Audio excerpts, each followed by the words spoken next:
독일어로 교수법을 디닥틱이라고 하는데, 이는 그리스어 디닥티카 테히네에서 유래됐으며 가르치는 데에 필요한 기술 또는 예술, 레르쿤스트를 뜻하는데, 근래에는 가르치고 배우는 것을 연구하는 학문 Wissenschaft von Lehren und Lernen, 즉 교수법 Unterrichtslehre로 정의되고 있습니다.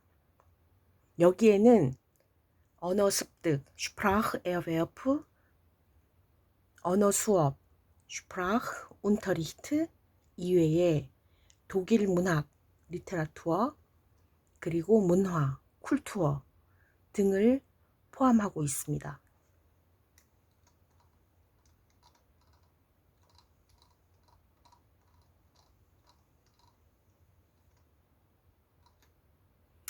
프란츠 카프카입니다.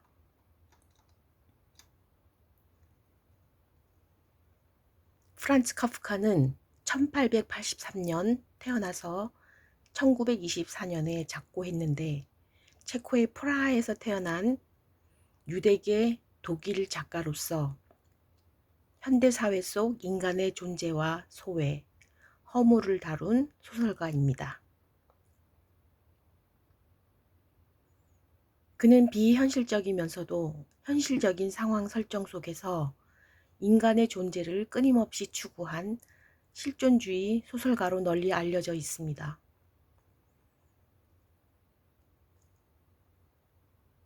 무력한 인물들과 그들에게 닥치는 기이한 사건들을 통해 20세기 세상의 불안과 소외를 폭넓게 암시하는 매혹적인 상징주의를 이룩했다는 평을 받고 있습니다. 인간 운명의 부조리, 인간 존재의 불안 등을 통찰하여 현대 인간의 실존적 체험을 극한에 이르기까지 표현하여 실존주의 문학의 선구자로 높이 평가받고 있습니다. 오스트리아 헝가리 제국 프라하의 독일어를 쓰는 중간 계급의 유대인 가정에서 태어난 프란츠 카프카는 자주성가한 상인이며 독선적이었던 아버지와는 관계가 썩 좋지 못했다고 합니다.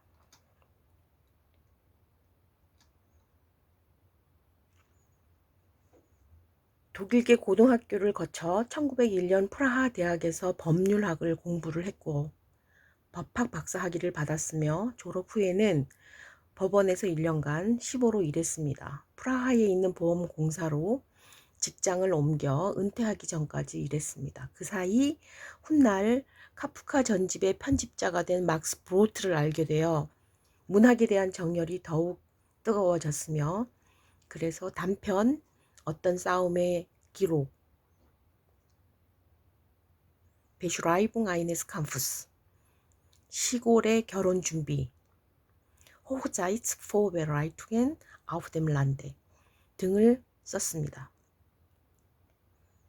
생전에 발표된 작품은 사형 선고, 관찰, 변신, 유영지에서, 시골 의사 등 단편 몇 편에 불과했지만, 작가가 죽은 후에 친구 막스 브로트가 그의 미완의 유고인 심판, 성, 아메리카 등의 장편을 내놓았습니다.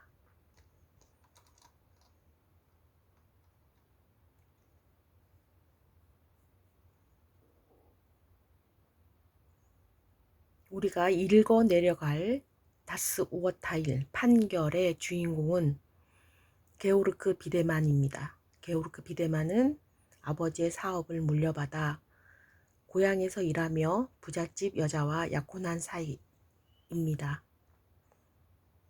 게오르크에게는 러시아에 가서 사업을 하고 있지만 일이 뜻대로 풀리는 것 같지 않아 보이는 어릴 적 친구가 있습니다. 이 친구는 고향 사람들과 연락도 하지 않고 홀로 고독하게 살고 있습니다. 타지에 있으면서도 큰 소득이 없는 것을 보니 어릴 때의 병색 짙은 얼굴이 가려지지 않는 것이라며 게오르크는 내심 이 친구의 삶을 무시하는 모습을 보입니다. 어릴 때부터의 병색은 사실 실제 병약한 삶을 살았던 작가 프란츠 카프카의 모습이기도 합니다. 게오르크는 그런 친구에게 약혼 소식을 알리는 것이 그를 더 불행하게 하는 게 아닌지 고민하다가 결국 편지를 보내기로 합니다. 이 이야기를 하기 위해 안 가본 지 한참 된 아버지의 방에 찾아가는데 이때부터 완전 이야기가 뒤집어집니다. 아버지는 강압적인 태도로 그 친구를 알고 심지어는 자신이 그 친구의 대리인이라고 합니다. 아버지는 게오르크의 인생과 약혼녀를 비난하며 익사형을 선고하고 게오르크는 집에서 나와 다리 밑으로 몸을 던집니다. 이는 카프카가 아버지가 행하는 대로 사는 자신의 정체성을 버렸음을 의미하는 것입니다. 그것도 아버지의 명령에 의해서 말입니다. 게오르크의 아버지는 카프카의 아버지와 비슷한 성격을 가지고 있다고 합니다. 자식을 못마땅해 하며 강압적이고 폭력적이라는 점에서 그러하다고 합니다. 게오르크의 삶은 카프카가 선택하지 않은 아버지의 뜻대로 사는 삶입니다. 카프카가 펠리체와 만나 약혼을 하였을 시기에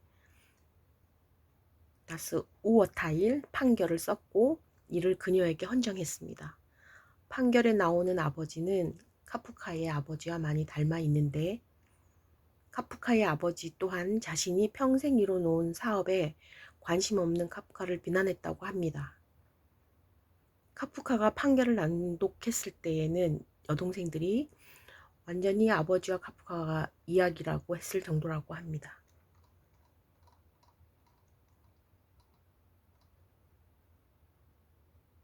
프란츠 카프카입니다.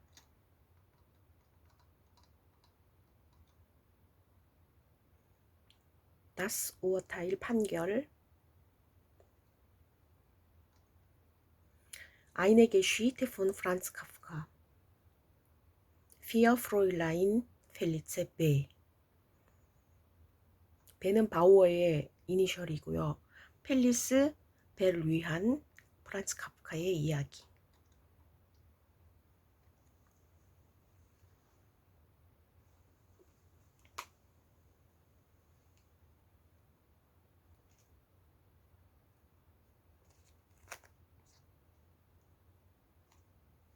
Es war an einem Sonntagvormittag im schönsten Frühjahr.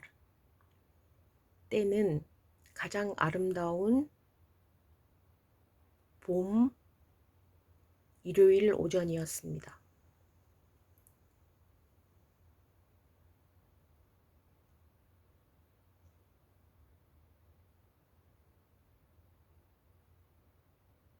프리야는 프릴링 봄이란 뜻이고요. 쉐는 쉔 아름다운이란 쉔이라는 형용사에 에스테가 붙어서 최상급이 되고 형용사 어미변화 에엔을 어미 에엔을 붙여서 쉔스텐 이렇게 된 것입니다. 임은 인됨의 축약형입니다.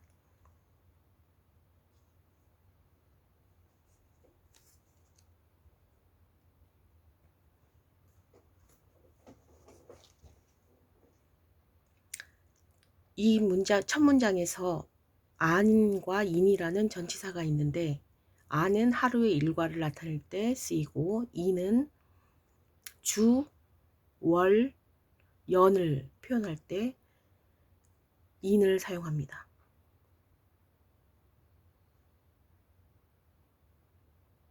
두 번째 문장. 게오르크 벤데만 아인 융어 카우프만. 게오르크 빈데만이 주인공인데 젊은 상인입니다.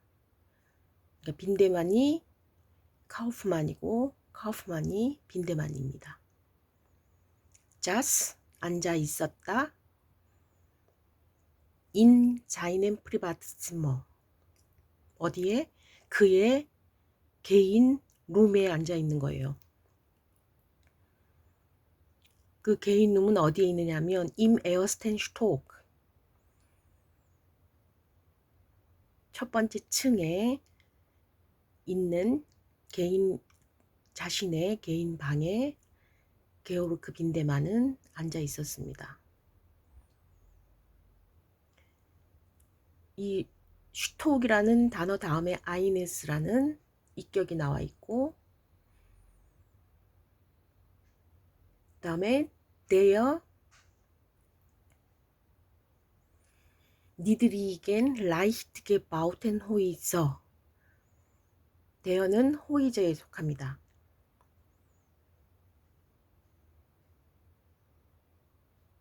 그러니까 niedrig 낮게, leicht 가볍게, gebaut 건축된 그 집들 중 하나의 첫 번째 층에 있는 개인 룸에 벤데만이 앉아 있었습니다. 이 호이저는 다스 하우스 디 호이저 집들은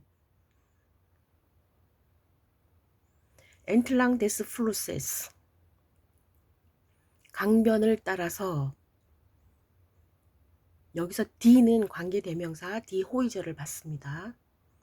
따라서 긴 열이 있는 가운데에 in einer langen Reihe fast 거의 nur 단지 in der Höhe und Färbung unterschieden.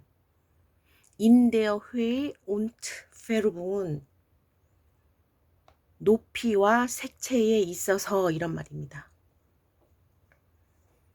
거의 단지 높이와 색채에 있어서만 구별되는 그런 긴 줄이 열이 있는 가운데에 어디를 따라서 플루스 강을 따라서 그렇게 지어진 집들 중 하나의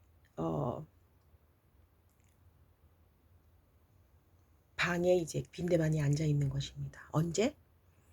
가장 아름다운 봄 존탁 포미탁 일요일 오전에. 사실 독일에서는 뭐 하이니히 하이네가 뭐 노래를 했듯이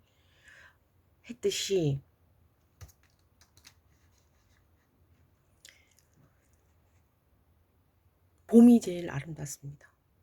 그리고 일요일 오전이면 가장 평화롭고 조용한 그런 때를 나타냅니다.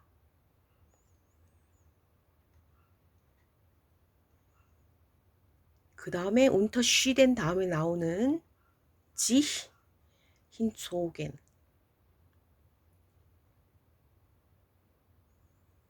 힌지엔 하면은 끌어당기다, 어느 쪽으로 나아가다, 뭐 그런 뜻입니다.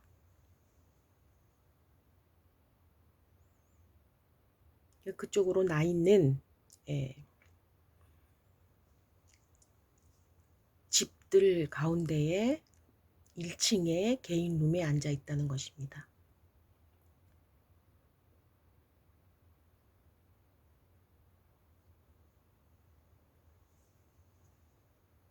세 번째 문장. 이 패러그래프는 세 문장으로 되어 있는 구문입니다. Er hatte gerade einen Brief. er 게오르크 벤데만을 가르칩니다. 그는 방금 편지 하나를, 동사는 hatte 블라블라블라 beendet 마쳤었다.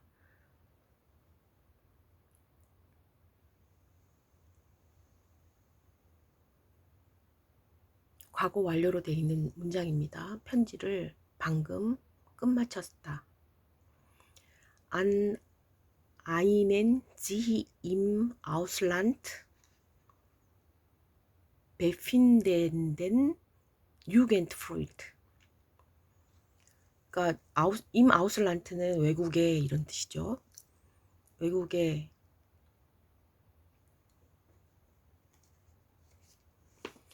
befinden, 생각하다, 뭐 알고 있다 그런 뜻이죠.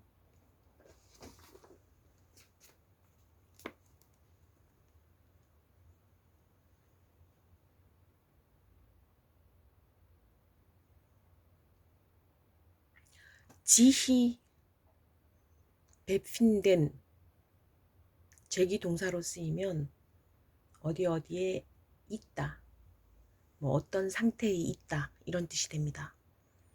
그래서 an einen sich im Ausland befindenden Jugendfreund beendet. 그는 편지를 방금 썼는데 외국에 있는 Jugendfreund, 어릴 때부터 같이 자란 친구를 말합니다. 친구에게 방금 편지를 썼습니다. Verschluss in spielerischer Langsamkeit und sah dann den Ellbogen auf den Schreibtisch gestützt aus dem Fenster auf den Fluss, die Brücke und die Anhöhen an anderen Ufern mit ihrem schwachen Grün. 페어슐로스는 페어슐리센이라는 원형이 페어슐리센이라는 동사인데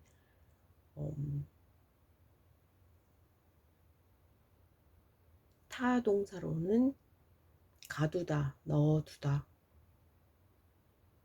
비밀로 하다, 제기동사로 쓰일 때는 자신을 폐쇄하다, 뭐 알려고 하지 않다, 그런 의미가 있는 동사입니다. 과거죠. 페어슐로스. 이는 einen Brief, 바로 위에 있는 편지를 받는 대명사입니다. 슈필러리쉬 하면은 장난기가 있는, 장난스럽게. 랑잠카이트,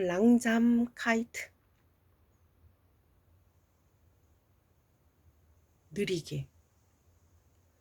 그것을, 편지를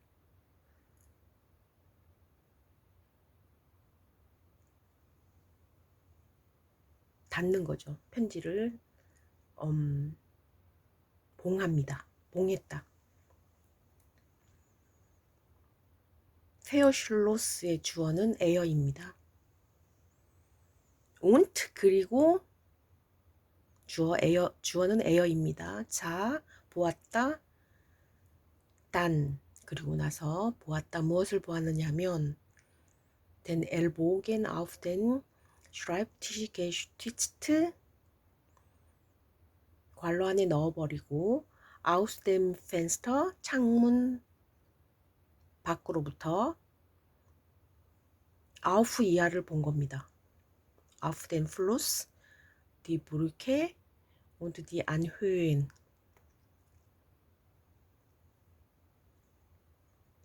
괄호 안에 넣었던 것을 보면은 슈라이프티시는 책상이죠. 책상에다가 엘보겐, 팔꿈치죠.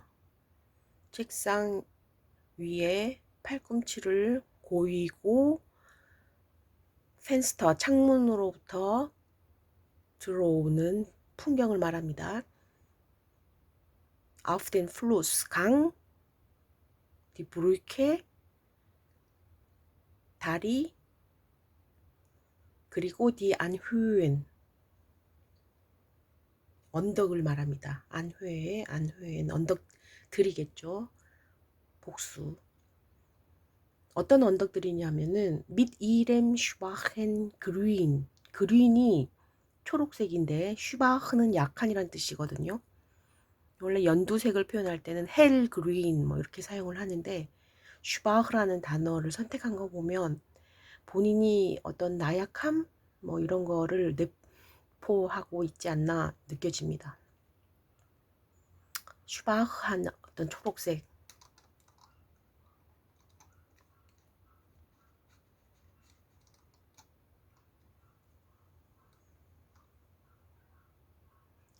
초록색으로 연두색으로 물들어 있는 다른 우퍼는 강가죠. 강가에 있는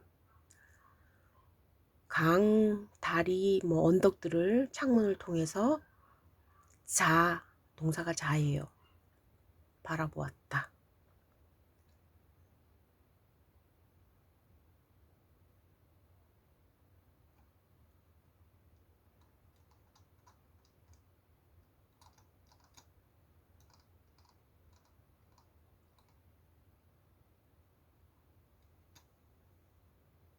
다음은 회어부ch, 체대를 통해서 듣기 연습을 하겠습니다.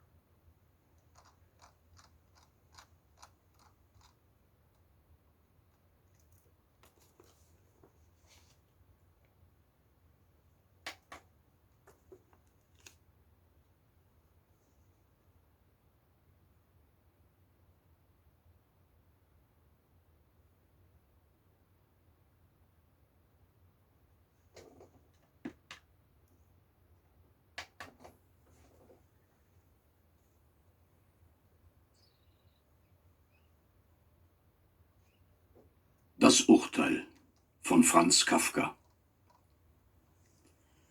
Es war an einem Sonntagvormittag im schönsten Frühjahr. Georg Bendemann, ein junger Kaufmann, saß in seinem Privatzimmer im ersten Stock eines der niedrigen, leicht gebauten Häuser, die entlang des Flusses in einer langen Reihe, fast nur in der Höhe und Färbung unterschieden, sich hinzogen. Er hatte gerade einen Brief an einen sich im Ausland befindenden Jugendfreund beendet, verschloss ihn in spielerischer Langsamkeit und sah dann, den Ellbogen auf den Schreibtisch gestützt, aus dem Fenster auf den Fluss, die Brücke und die Anhöhen am anderen Ufer mit ihrem schwachen Grün.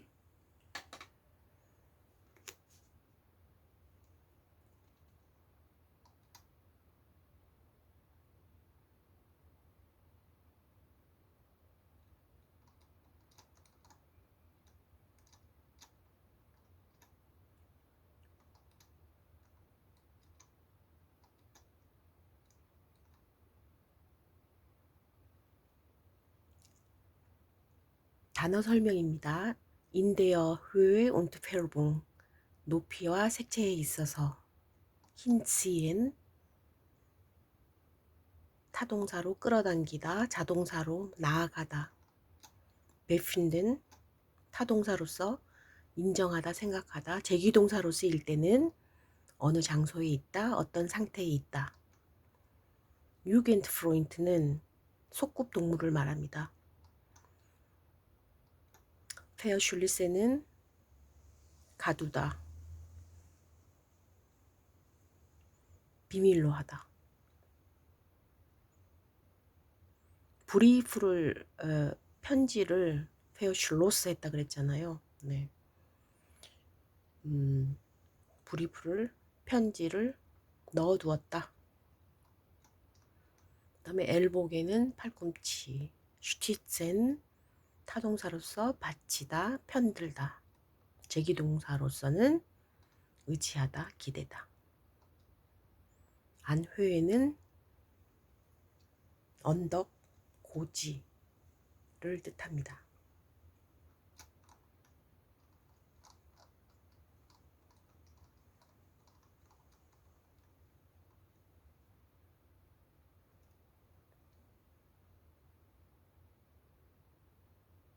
다음 시간에도 이와 같은 방법으로